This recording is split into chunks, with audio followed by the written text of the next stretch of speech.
Nicole arrives at school a half hour early every day. She isn't a morning person, but who is at 16? After hitting the snooze button a few times, she stumbles into the bathroom and takes a look in the mirror. It's her first disappointment of the day. Her mom says she's beautiful and her dad thinks she's cute as a button. But all Nicole sees are the imperfections that make walking into school a nightmare. So she arrives early and disappears into the background. Zach lives with his dad in a two-bed over the gas station. It's a pretty sweet setup. Pizza for breakfast, pizza for lunch, and donuts for dinner. Zach's mom lives across town. She got the house. 4-bedroom, stainless steel appliances, and granite countertops as far as the eye can see. Zach visits on the weekends, but he doesn't like the stainless steel or the granite. His dad says they're just like his mom. Nice to look at, but impossible to live with. Morning, Laura turned 15. She had her driver's license in less than an hour. It's true she had a lead foot, but that's what people had come to expect from her. Accelerating had always been her specialty. She walked early, talked early, developed early. She left everyone in her rear view mirror. But there was something hot on her trail that no pedal to any metal could outrun. Laura has leukemia. She just doesn't know it yet. Caitlin is in love. She's in love with the birds, in love with trees, and she's in love with the sunset. Every night she stands on her front stoop and says a prayer. Thank you for today, she says. She's not sure if anyone's listening, but she says it anyways. She hopes that someone, someday, will look at her the same way she looks at the sun and say thank you. I'm not gonna lie. Tyler is pretty awesome. Question. Which of the following is his best feature? His arms, his legs, his glutes? Answer. All of the above. Problem is, not everyone thinks Tyler is so awesome. He could wallpaper the entire school in detention slips. But what his teachers fail to realize is detention is bad. Bad is sexy, and all roads lead to awesome. Jessie has a game she likes to play. She can look at any food item and tell you the exact number of calories in it. Starbucks makes it easy because the prices are actually calories in disguise. Just take away the decimals. For example, a cheese Danish, 380 calories. A peanut butter muffin is 310. A cookie, 470. And her personal favorite, a Java chip Frappuccino blended cream. Wait for it. Wait for it. Wait for it. 580. Boom. Breakfast. People think Morgan's weird. When she was 5, she learned how to tie her shoes. She liked the bunny ears the best. When she was 10, she learned how to ski. She stuck to the bunny hill. Now she spends all of her time with her pet rabbit. She's really into rabbits. People think Morgan's weird, and not a day goes by she doesn't have to hear all about it. Sam remembers when boys were gross, nap time was stupid, and the worst thing that could possibly happen was dropping an ice cream cone on the sidewalk. So what the hell happened? Sam is knee-deep in SAT scores, college applications, and everything else that makes life complicated. She wishes she could just go back to a time where things were simpler and she had time for herself.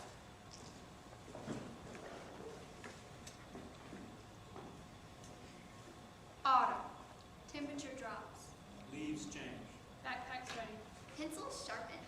Senior year. First day of school. Mom said it's what's on the inside that matters. She said it was unimportant if a person was tall or skinny, had red hair or brown hair. Beauty comes from within, she said. But on the first day of school, as I walked into gym class, I realized something. What a load of crap. Beauty totally comes from the outside. It's ugly that comes from within. Hey, duckface. What? Quack. Stop it. Quack, quack, quack. What are you talking about? Nice picture, Daffy. My name is Nicole. You prefer Donald? Don't call me that. My name is Nicole. How you toots? Why are you being so mean? You're despicable. See what I mean? On the outside, beauty. On the inside, Ugly hardly describes the way my mom treats my dad. She's brutal. Sugar in his gas tank, stealing his mail, and always spying on him. And let's not forget the time she threatened him with a shotgun. It's not like he did anything to her. I mean, she's the one who should be sorry, and with a little help, she was. So, did you do it? Let's just say she got the open concept living room she always wanted. What are you going to do if she finds out it was you? I hope she finds out it was me. What? What else do you think I did? Really? I he's not the only one in his family that's mad. Got it. Loud and clear. It's not a very pretty picture, but it's an honest. Picture day. Only the most important day of the year. And I'm sort of known for having super amazing hair. My mom is a hairdresser, so I always have the latest style. This year, I was thinking up, but down and to the side is what's in right now, so that's what we did. But now I'm not so sure. What are you so worried about? How can you say that? It's picture day. Lord, we're 17. Isn't every day picture day? I just hope I bought the right dress. It's fine. Fine, that's not good enough. I don't want my kids to come across my yearbook someday and say, what was she thinking? Calm yourself. So what? is this a what was she thinking dress? No, Lord, but this is a what was she thinking face. Oh, this is so exhausting. Take a pill. No, really, I think I'm gonna faint. Lord, you don't look so good. Mute the dress. You're sweating. Sit down. That was the moment everything changed.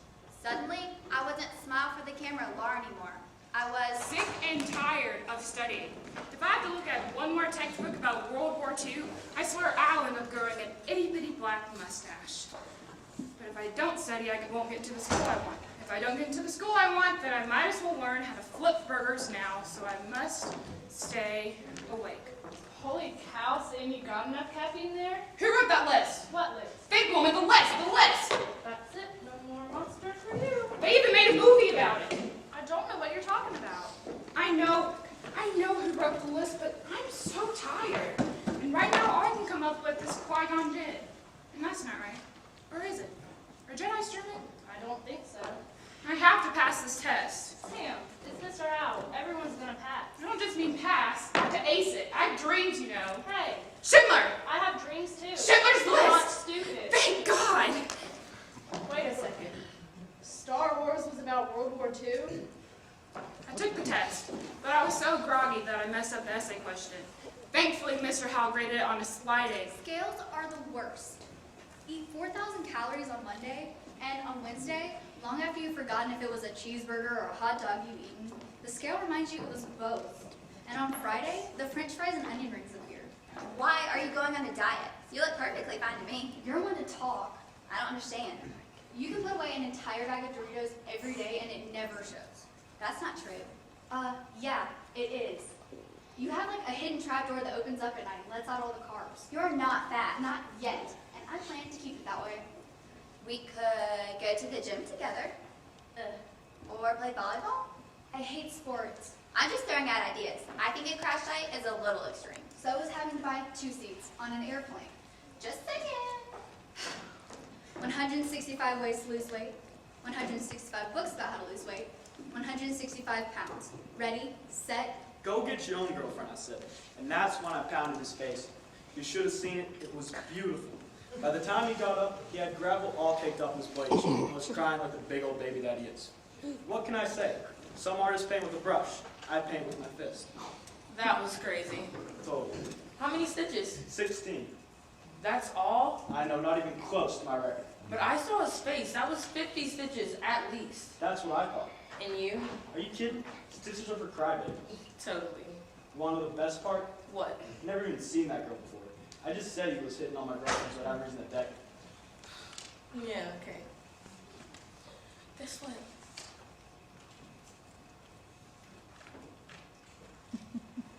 Hey, Nick, What?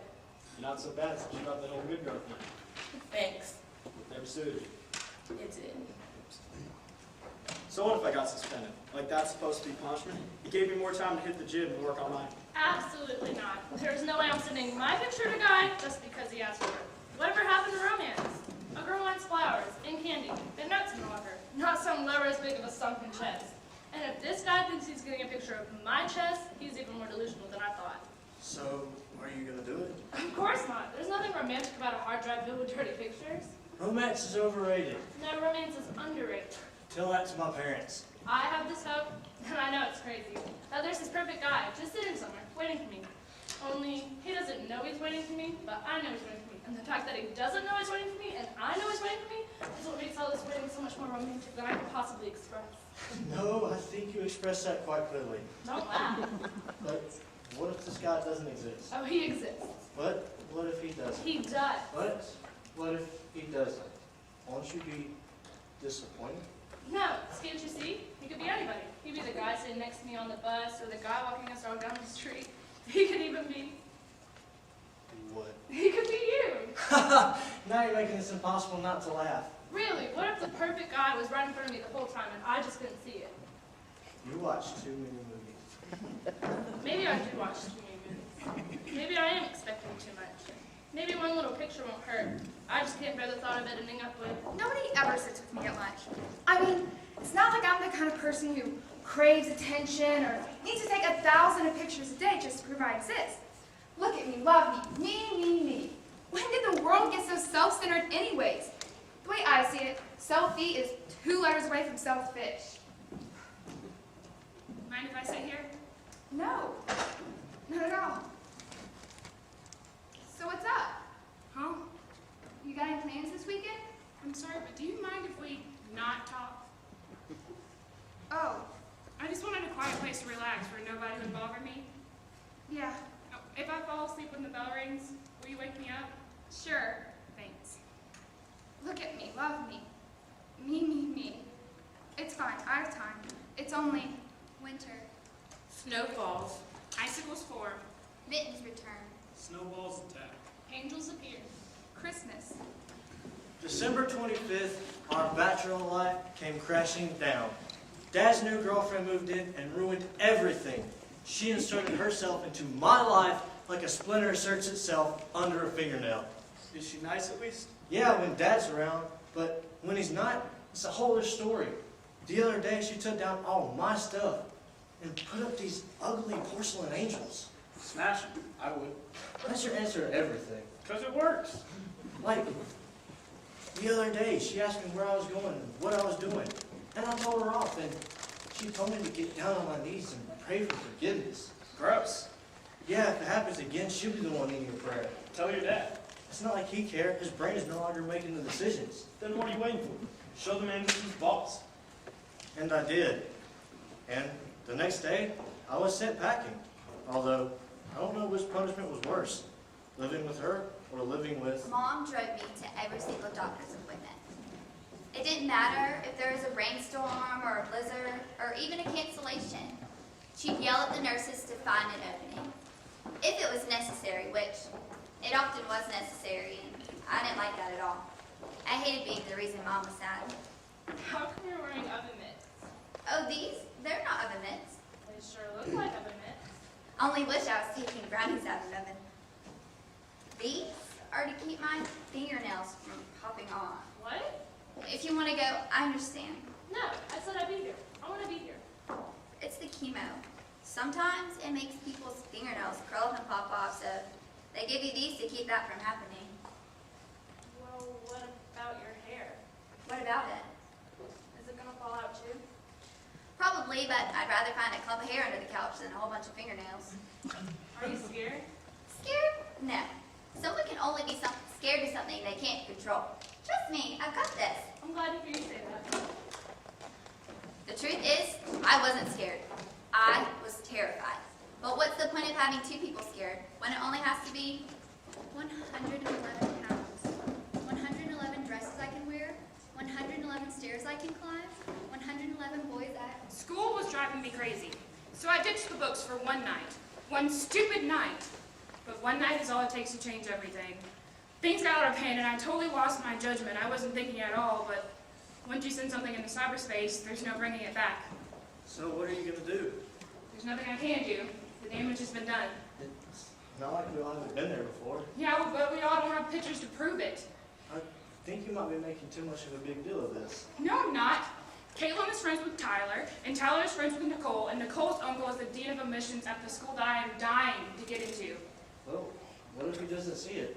What if he doesn't care? Oh, he saw, and he definitely cares. He printed out a copy and faxed it to my dad.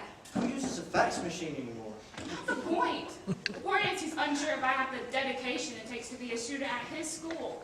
His school! Like he owns it or something. You're the most dedicated person I know. Yeah, well, a picture says 1,000 words. The 1,000 words that he has against me says otherwise. So, now what? Good question. Now what? You have no idea how badly I wanted just to hide my head under a blanket and just play with my toys like I did when I was... Little is the new big.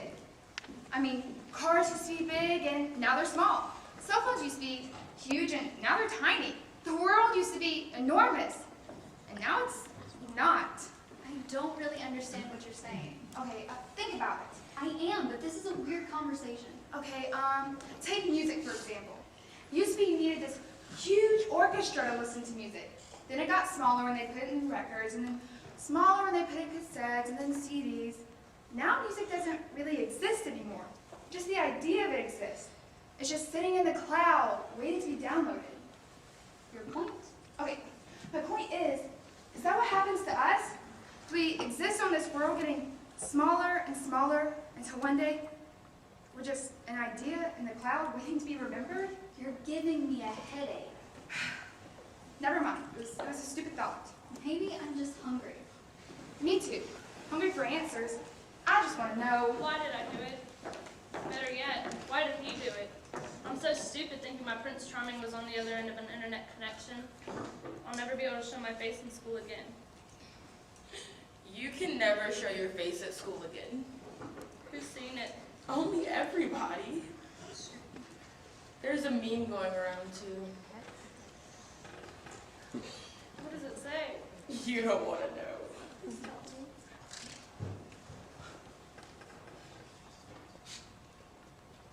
I'm sorry. What did I do to deserve this? Nothing. Nothing at all. I just want to crawl in a hole in. Dying for your art is what makes an artist immortal. And that was my goal. The fight to end all fights. Tyler, are you awake? Laura, Yeah, Laura. am I in the hospital? Yeah, you're in the hospital. Good. No, not good. Great. Terrible. You almost died. I did. Yeah. Sweet. How many stitches? I don't know, a lot. Your leg is a mess. Not me. The other guy. You mean the other guys? There was more than one? Yeah, you're lucky to be alive. Laura, Yeah, Laura. am I in the hospital? Yeah, you're in the hospital. 6 weeks I was there. And then 6 more in juvenile. Detention? Really? Did I really think a locked door is going to stop me? Half of the windows in this pathetic school don't even shut. Wow, Nicole, you've really changed these past few months. I don't even know who you are anymore. Remember that song Mr. Dyke made us listen to? How times are changing or change is coming? Whatever it was, change being the key word. Besides, look who's talking, Miss Party Animal. That was one night. For you, it's a lifestyle. Mind your own business. Just don't want you to end up doing something stupid, something you can't take back, something permanent. Or what, you're gonna ground me? All I'm saying is keep this up and you'll end up with no friends. I have plenty of friends. Quantity is not the same as quality. Thanks for the tip. Maybe later we can stitch it on a pillow. Just don't want you to end up being all alone. People are finally starting to notice me. For the wrong reason! But they're noticing me! Besides, when it all comes down to it, don't we end up alone? Well, you're certainly making sure of it. I know that was mean, and I'm not even sure if I meant it, but she was drifting away, so why not give her a push? It's almost Spring. Ice cracks. Water flows. Buds arrive. Flowers bloom. Children play. Sunlight lingers. I used to love the sunset, but now it makes me sad. It marks the end of something, the end of another day spent all by myself. That picture thing really put these walls around me, and I don't like it, not one bit. I feel alone and scared. Scared to take a chance on what I know deep down really matters. But still, I blow the sunset a kiss just in case. Love sure has a way of smacking you in the face. Boy, did I have it all wrong. Dad's new girlfriend was a knew-it-all. She was around long before the divorce. And all of a sudden, all of Mom's crazy actions made perfect sense. It kind of makes you wonder who you can trust. Well, I know who you can trust. No one. The only person you can look out for is yourself. When you feel bad about yourself, you look for ways to feel good about yourself. And that's what I did. First was my body, which Turned out awesome, if I do say so myself. But that wasn't enough. My corrections officer says I'm making progress. They have all types of cool programs in here. Basketball, carpentry, painting even. And funny enough, I'm kind of good at it. I just don't think anyone will notice. Too little, too late. I look in the mirror and I don't even recognize myself anymore. Sure, I got everything I ever wanted. Parties, popularity, a life. But I'm not sure if I want those things anymore. Can a person try on different personalities, or do they become permanent fixtures? I can't change what I've done, but I can change what I'm gonna do. Or at least I can try. People say I eat my feelings, but they have it backwards. My feelings eat me. I wish there was a measurement for self-esteem, but there's not, and I learned that the hard way. 95 hairs in the sink, 95 trips to the doctor, 95 people telling me I'm too skinny. I see the signs, but I don't think I can make this trip alone. I need someone to show me the way. Here now passes you by until a string of yesterdays pile up like snowflakes, and digging yourself out from under them is exhausting. A rejection letter arrived in the mail yesterday. Not like I didn't expect it, I brought it upon myself, but don't we all?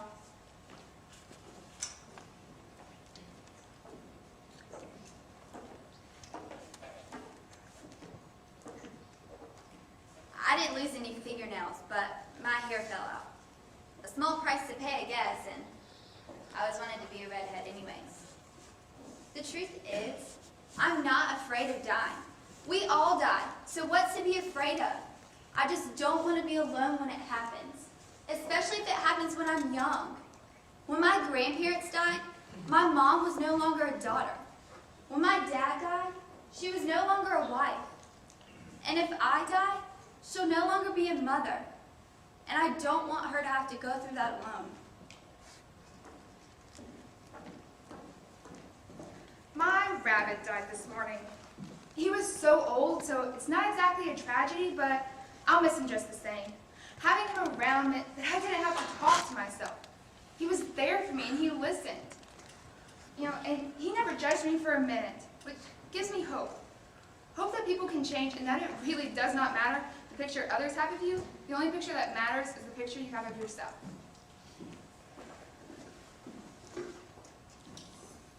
Summer.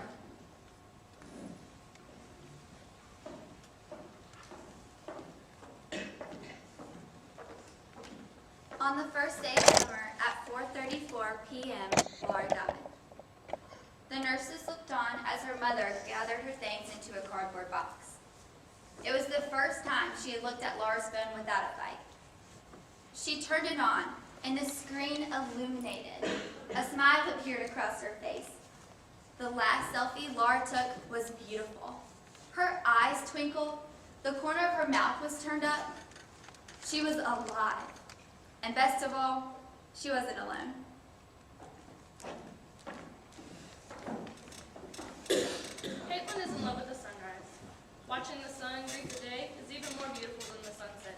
Beginnings always are. Zach stands with Caitlin and takes it all in. Love might not be forever, but right now is enough. Zach is thankful. Tyler is still awesome. Even more awesome now he traded his fist in for a paintbrush. He even painted his sister a picture of her new bunny. Morgan still feels weird, but she doesn't feel weird about feeling weird. She even got a new bunny and named it after her brother Tyler. Jessie knew that there was 200 calories in her ice cream cone, but that number didn't matter anymore. The only number that mattered was 3. 3 friends, and counting. Nicole looked in the mirror and finally saw what her parents said was there all along. The beauty she found in herself had nothing to do with her reflection. She turned away from the mirror and never looked back. A scoop of chocolate ice cream toppled off the same waffle cone and landed on the sidewalk. She looked at it and laughed, realizing there's always more ice cream. There's always more everything.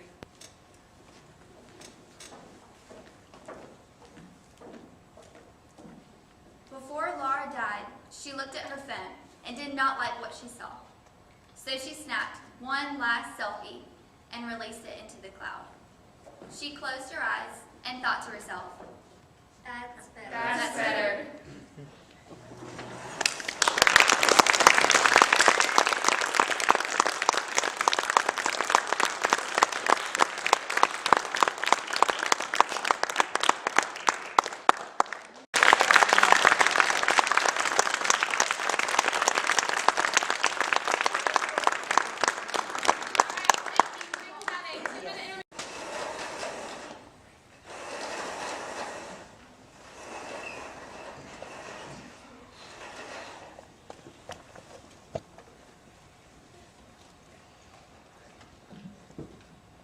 They say a picture is worth 1,000 words.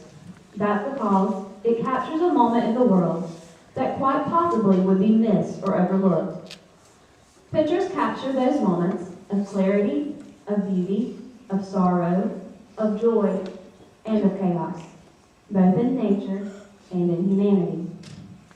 The interesting thing about photographs is that everyone sees something different when they look. For some, it's a surface-level image. They see only the literalness of what's there. An apple is just an apple. An old car or a man on the street is simply that. For others, it's something deeper. They see an image that exudes emotions and provokes thought and has a depth that they can't quite fully grasp. For those people, it's about the story, either the one being told or the underlying one that maybe not everyone sees. But it's there. The story. You just have to look. It's in the picture.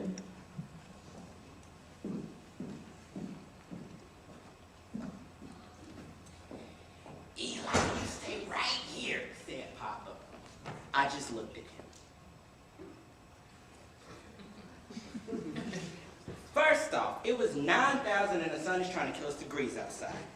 And secondly, he was trying to teach me to plant, like there wasn't a Walmart 10 minutes up the road with fresh produce.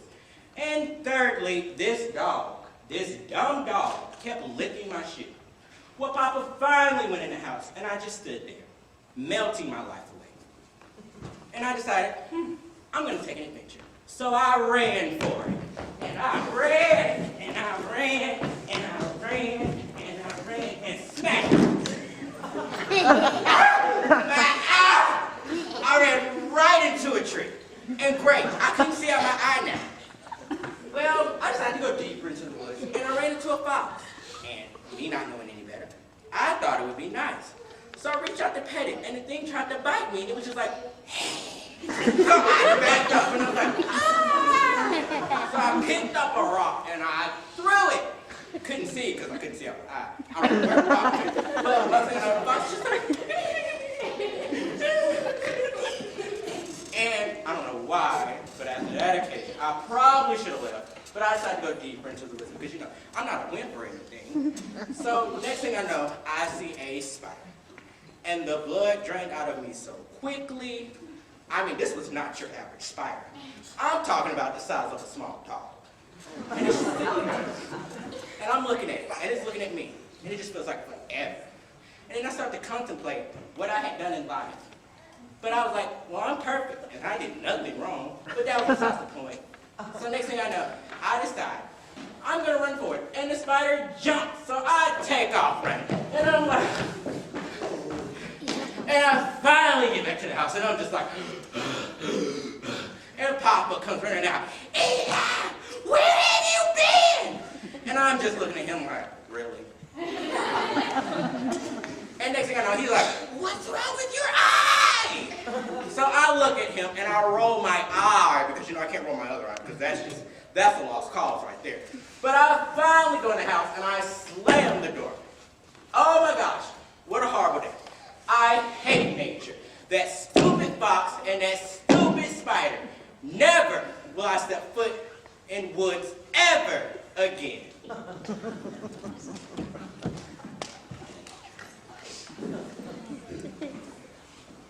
As I walk through this field beside the house I used to live in, I can't bear the pain for the loss of my friend anymore. And I drop to my knees. And a tear comes from my face and hits the ground. And I watch it as it... Whoa! My tear! It just formed a water fox. Like, how is that possible? My tear just created a water fox, like something like the Chronicles of Narnia or something. Like, what? How? Like, that is not normal. That's totally insane. Like, have I went crazy or something? Whoa! They're all tree people. How? Are you? Am I Lord of the Rings? Like, what? Oh man, what is going on? Whoa! Fairies? No, don't touch me, no! What, no! Yeah, go back and play your instruments, no! Hey, where are you going? Hey, you're a dragon! Why are you standing on my house? Why? Hey, no, don't you don't burn down my house! You just burnt down my house! What? Oh. Wait a minute. Why are we all fading away? And I jog from a deep sleep, and I realize that the dragon, the tree creature, the fairies, and the water fox were all the imaginary friends me and my friend created. And they come back in my dreams to help me be all right from the loss of my friend.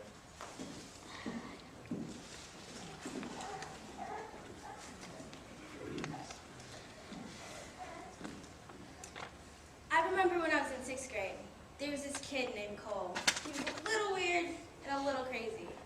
Some of the other kids at my school picked on him. I didn't pick on him, but I also didn't befriend him.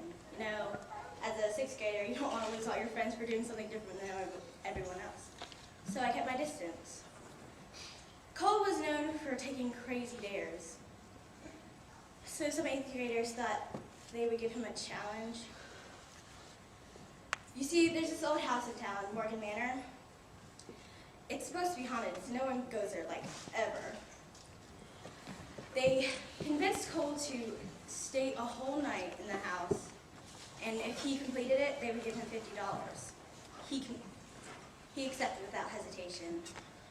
He said he was into ghosts, like I said, a little weird. But now I know the only reason they said this challenge was so they could scare him, record it, and then post it online. So what was I supposed to do? Tell Cole? It's not like he's going to believe me. I was just some girl he didn't really know. So I did nothing. The challenge was on Friday night. But on Sunday, as I sat on the couch with my parents and watched the news, I see Cole's picture pop up on the screen. And underneath it says, 6th grader Cole Watson missing since Friday night. I knew where he was supposed to be. I knew who he was supposed to be with. So I knew what I had to do. I told my parents everything, and we called the cops. At 8 a.m., they found Cole in the basement of Morgan Manor.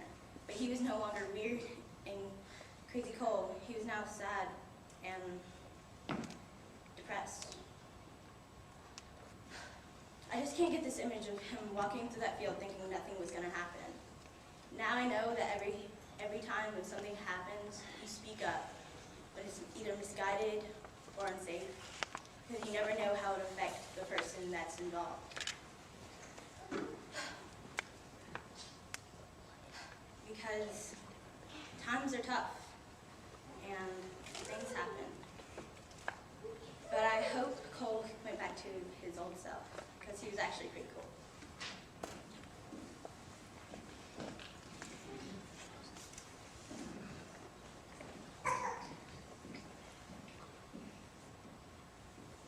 I almost forgot how loud the third step on the porch creaked until I stepped on it. Or how the wind chimes sung when even the slightest breeze brushed by them. And I can even smell the aroma of Mom's fresh baked cookies. And I can even detect the faint smell of alcohol and cologne that always enveloped Dad's jacket. Growing up here was normal once, but then things started to change. Mom's smile never really reached her eyes anymore. The smell of beer started to replace the smell of cookies, and Dad stopped coming home every night. And one day, he just stopped coming home.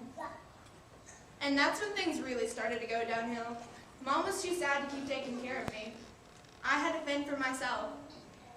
I had to figure out how I was getting to school or what I was having for dinner. I didn't get the chance to be a normal kid. I never got to play on the playground with my friends or go play hide and seek. The grass grew up to my thighs, the paint started to peel, and the wood started to rot. It looked as if nobody lived there at all, like the family who once did just up and disappeared. And I think that's why the mailman stopped coming. The last time he did come, though, it was to deliver a letter, to me. I was being drafted into the U.S. Army. It wasn't an uncommon thing since I was 17 and it was 1939. I just didn't expect it to happen to me. Mom got mad at me when I told her, but it wasn't like I could just tell the U.S. Army no. She told me when I left to never come back. I just told her I loved her. It's 1947 now, and I decided that it was time I come back. The house looked worse than ever, but it was still my home. It was the place where I grew up, the place where I learned about life. It was where I had my first birthday and shed my first tears over a girl who didn't care. It was where I learned about family and where I learned about divorce. It was the place where I figured out too early how to be a man and too late how to be myself. And even now, looking back at it all, I can still see myself as a child. I miss it, but I'm glad I can look back and remember the good times and the bad. I can remember it all.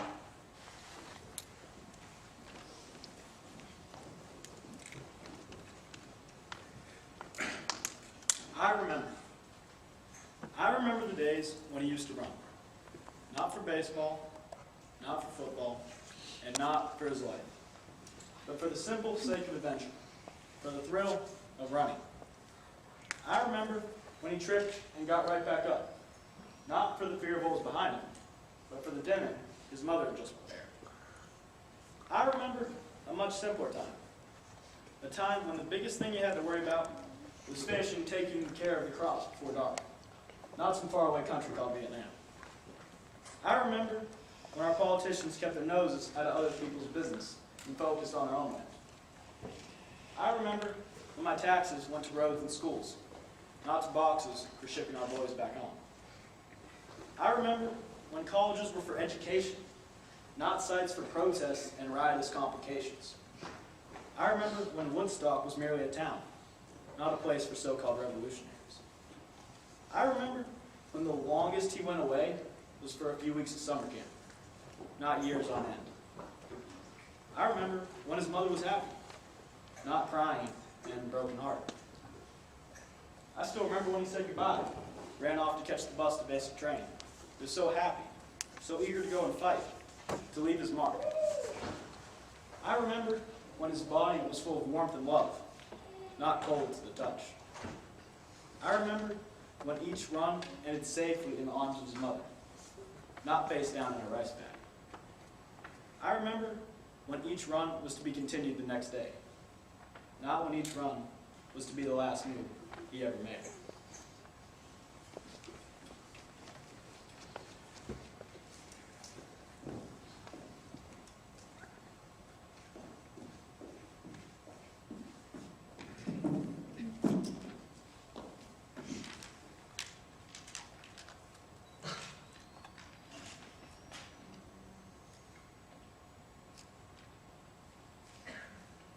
Do you ever reminisce about the old times? About the way things used to be? Well, for me, seems like that's all my cousin's been doing lately. We've had nothing but time on our hands in this hospital. Sadly, he's died of lung disease. I guess his old age really hasn't been too good to him, huh? I mean, at this point, it's all in God's hands, and I completely understand that. I've been in this hospital with him for a month and a half now. Feels like my home. One night he just started to reminisce about his childhood. He says he remembers just looking up into the sky, just dreaming about how his life would be when he got older. He would always play in the fields with his neighborhood friends. They were always playing hide and seek. And the woods, man, he loved those woods. The woods were like a place of peace for him. They just always made him feel so free. He loved how his parents would play with him. They taught him at a very young age how to strive to be a better young man, and that has honestly carried him so far in life. But now, he's sitting here on his deathbed. And you know what? The more I think about it, the more I'm okay with him dying, because I know he's done enough in his lifetime to make me and his family proud. And one day when he leaves this world, he could be comforted by the images of the fields and the woods, and maybe, just maybe, he'll see Mom and Dad again, just like they were home.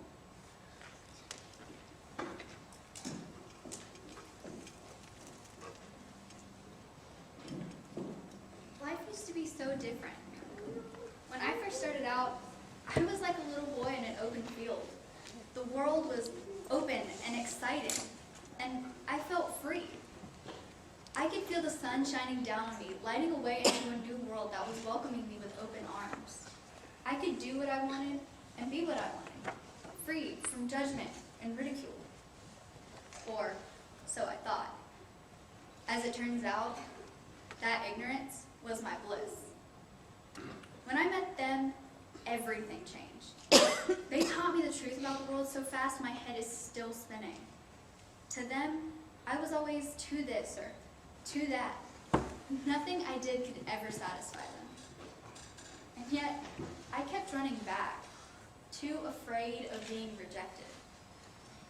They took my open field and they turned it into a narrow path surrounded on both sides by high concrete walls. Their words became clouds that blocked out my sun, the anger and resentment casting shadows over me. I was having to hide from them and myself, and I had to stay between those walls and block out any feeling of freedom or openness that I even remembered, because that way my walls wouldn't feel so close and crushing. When I met you, I thought you were going to be like all the others, so I stayed between the walls, and I wouldn't talk to you. But the first conversation we had added a flower to my path. I buried it, too afraid of change and too afraid that something would come and take it from me.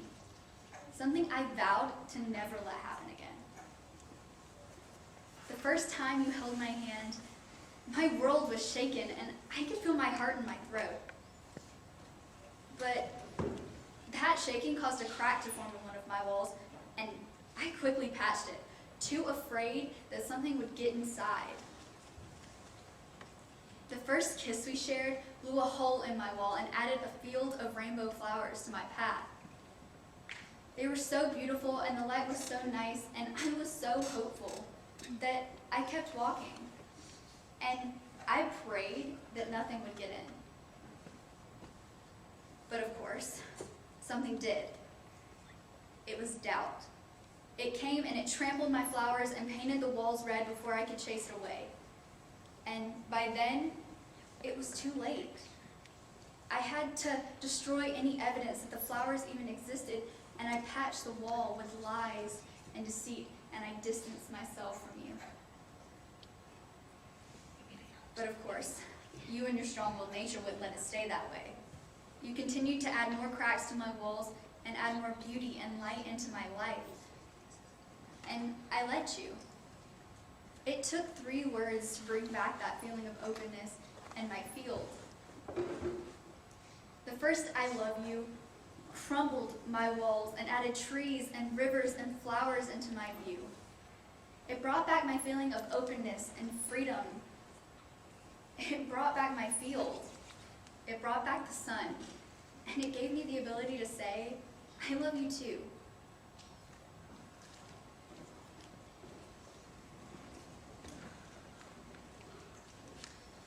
Getting in the car, riding with you guys, makes me feel like a little kid all over again. Late nights and early mornings, putting up with the dirty diapers, potty training, the sleepless nights stressing over homework and grades, the endless time deciding sporting events, I can actually say everything has paid off. Growing up, I know at times I was not the best kid ever, but you guys always made it seem like I was. The older I got, the more responsibility and roles I had to play. Now that I'm older, I think I'm teaching me manners and respect for others, because that can take you very far in life. So just know, as I'm walking away from you guys and toward my future, I'll be okay because I've had you. Mom and Dad, I love you.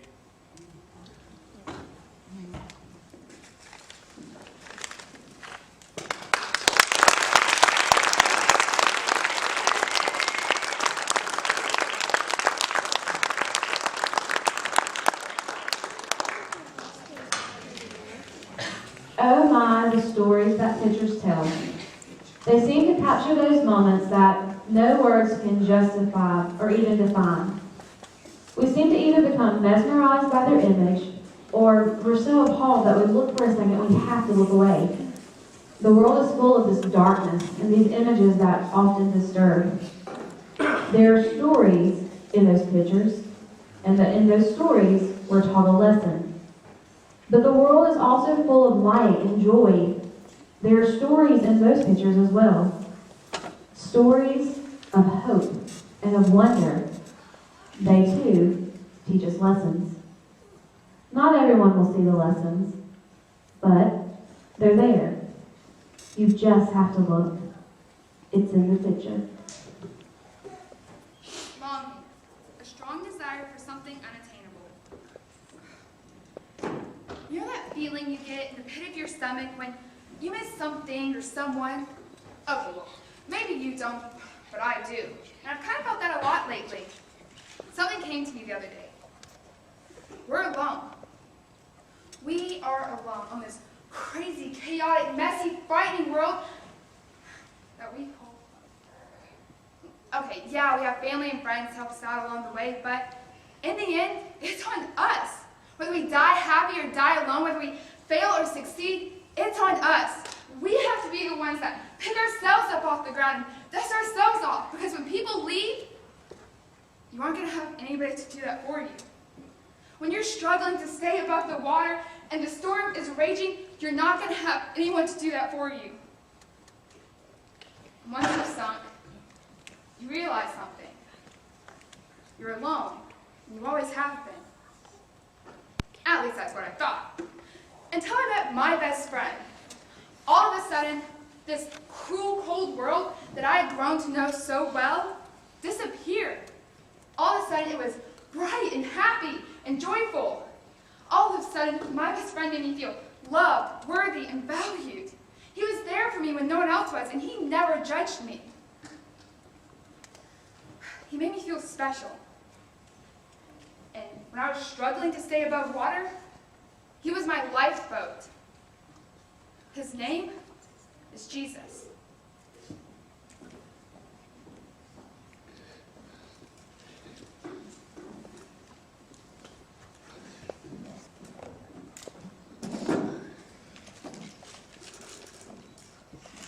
Alone. I find myself alone again, walking down this isolated path in the woods. It's beautiful here. Quiet. The sun shining through the trees' branches. This is my thinking spot, and I find myself here often. Sometimes I just need to get away from everything and spend some time by myself. Although I'm always by myself. That doesn't exactly bother me though. Being by myself gives me time to think. This path brings back a lot of memories. Mostly good ones, but not all. My best friend Kristen and I used to play here all the time when we were little. Up until just recently. She's gone now. A year ago, she passed away from cancer. You know, they say this trail is haunted, and I believe it. Sometimes, when I'm here at night, I swear I can hear somebody calling my name. And the voice sounds a lot like Crystal's, but whenever I turn around, there's nobody there. I love the thrill of walking down here at night. You never know what you're going to see or hear. I always think I see these dark figures running through the trees. And I realize this would scare a lot of people, but not me. Not until tonight, that is. Tonight is different. I feel like I'm being watched, like really watched, like the creepy "this isn't okay" being watched, and I keep hearing these footsteps behind me, and they keep getting closer and closer and closer. I don't think I'm alone anymore. I guess whenever somebody passes, they're never really gone.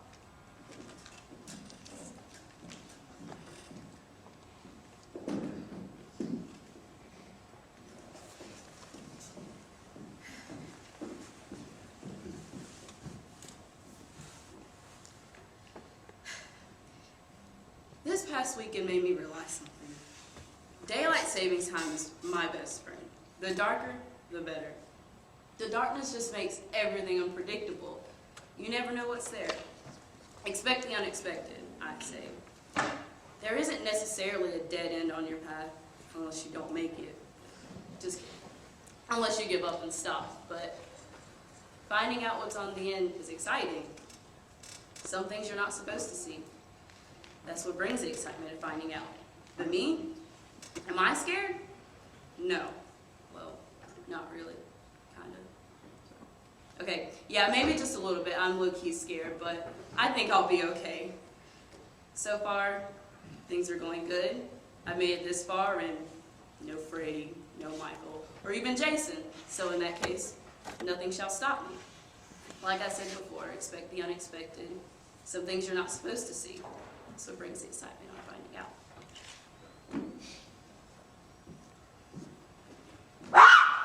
Didn't expect that,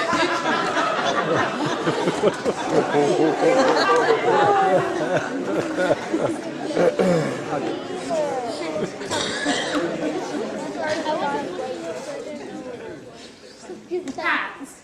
Life is full of different paths to take. You can take the common path or the path less traveled. Every decision you make as an individual takes you down a certain path. When you're growing up, adults try to choose certain paths for you. Whether it be your parents, grandparents, teachers, or even coaches, they try to lead you in ways that they see fit. As you begin to age and mature, you're given the freedom to start choosing your own journey. Sometimes you can choose a particular path and the sun shines on your back the whole way, warming you up, encouraging you, and giving you confidence. Other times, the path may seem dark and dreary and you can't even see the light at the end. But what you learn is that it's not the condition of the path that makes you who you are. It's the way you travel it that ultimately counts. So choose your paths, choose them wisely and boldly, and most importantly, choose the one less traveled.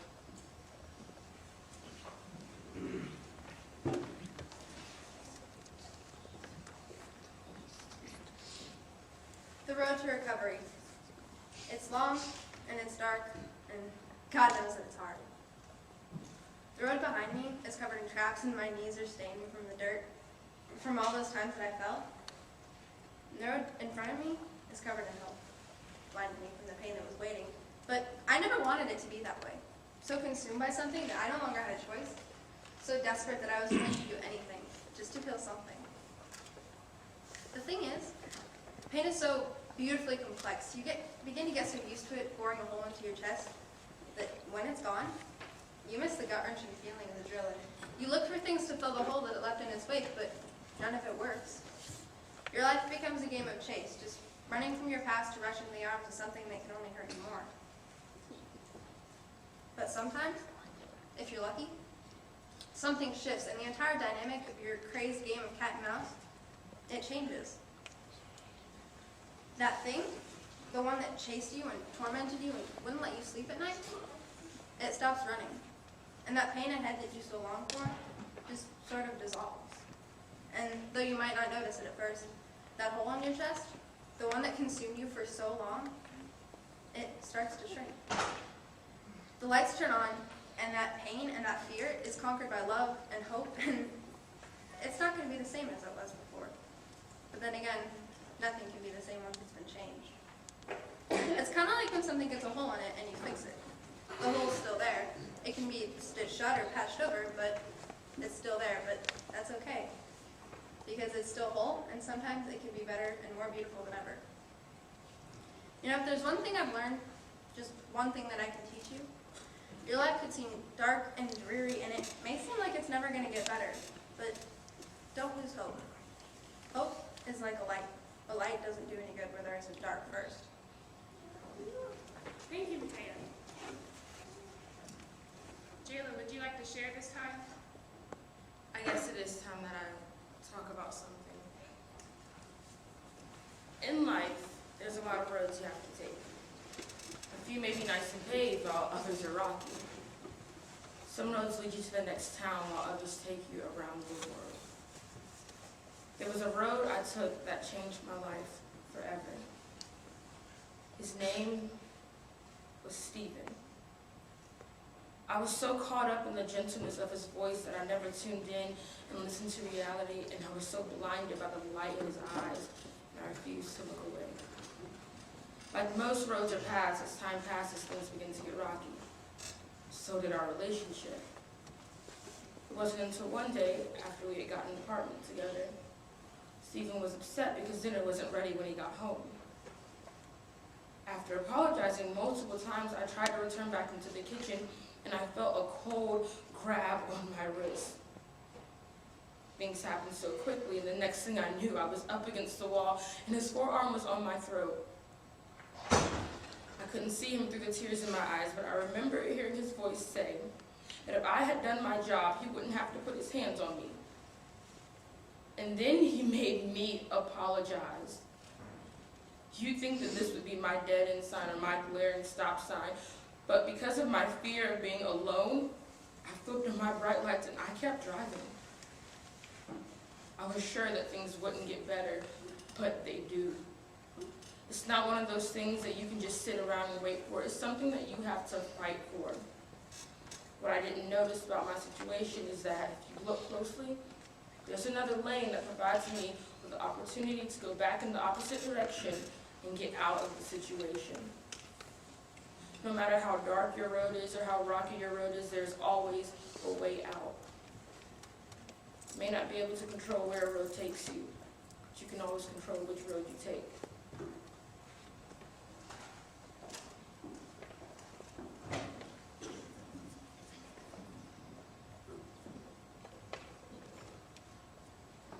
Life has taught me that even on the darkest nights, they will end and the sun will rise.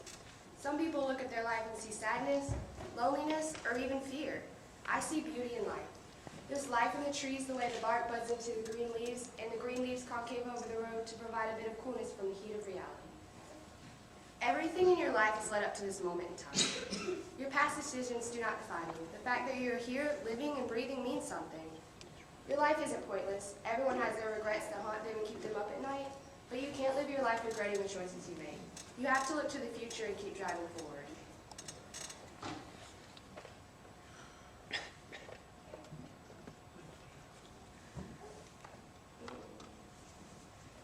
Your life may seem intimidating, pursuing your dreams and leaving everything you know, but you are not alone. There are so many people going through the exact same thing. Be the light in others when their world becomes dark. When you find yourself on a dark path that seems to be leading nowhere, remember that you have the ability to see the light if you just try. Put your trust in God, because He will never fail you. Friends will leave you when you need them most. Family members will pass away, leaving you with such an emptiness. Everything that you held so closely to will feel as being ripped away.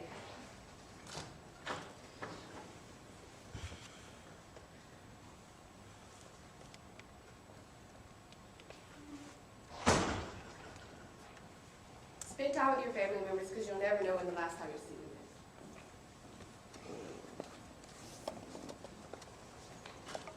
Have you ever had one of those days where you're just extremely happy for no apparent reason? One of those really nice, warm, sunny days that just make you love being alive. But then things take a wrong turn, and your day turns into a horrible, messy disaster. Because that's basically how my life goes. There was this one day in April. It was so nice outside. I mean, you could feel the springtime in the air. And I was sitting in the grass, playing in the flowers, because on days like these, I love being outside. I was sitting there in the grass, and a bunch of butterflies started flying around me. There's this one little orange butterfly. He had black speckles on his wings. I just decided I had to have it. So I followed him. I followed him down my driveway, down a long, twisted trail, and it led me to this path. It was so beautiful. It had gigantic oak trees and little berry bushes. I was so caught up in the beauty of this newfound place, I almost lost sight of my butterfly. But I didn't. I followed that thing for what seemed like hours, and it was starting to get dark. At least I thought it was. I couldn't really tell because of those oak trees. I just wanted to go home. But I kept walking in circles, and circles, and circles, and circles, and I'm pretty sure I saw that tree earlier. Couldn't really tell. Circle, circle, circle. Oh, snap! I heard something. Thought I had heard something. I wasn't really sure, but I was pretty sure that I did. There was someone back there or something that was watching me and following me. I just really wanted to go home, so I decided, pick a direction and run. These woods have to end somewhere, right? So I northeast, southwest, and I ran, and I ran, and I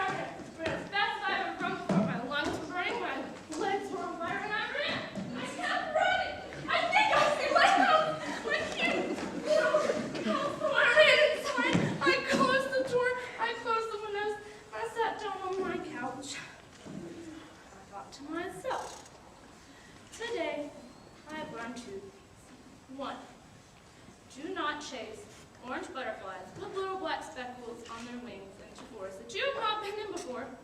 And 2, I should probably do track.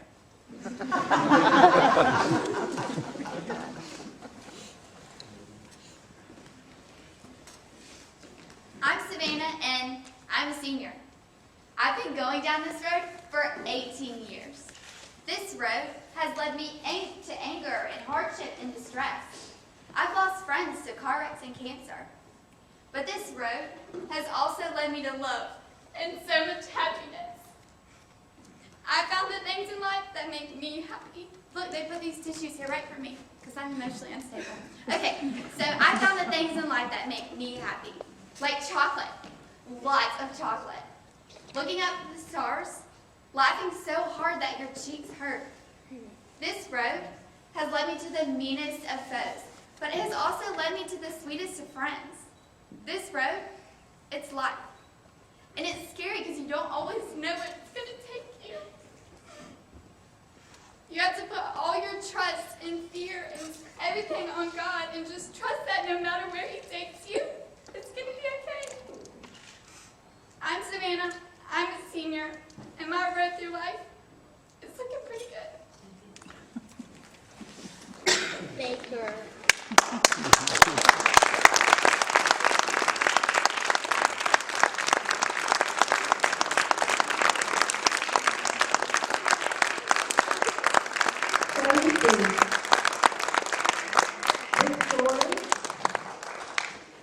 The story, the lesson, The love, The loss. the joy, the sorrow, The horror, the beauty. is a part of every human story, and you can find it there. In the picture.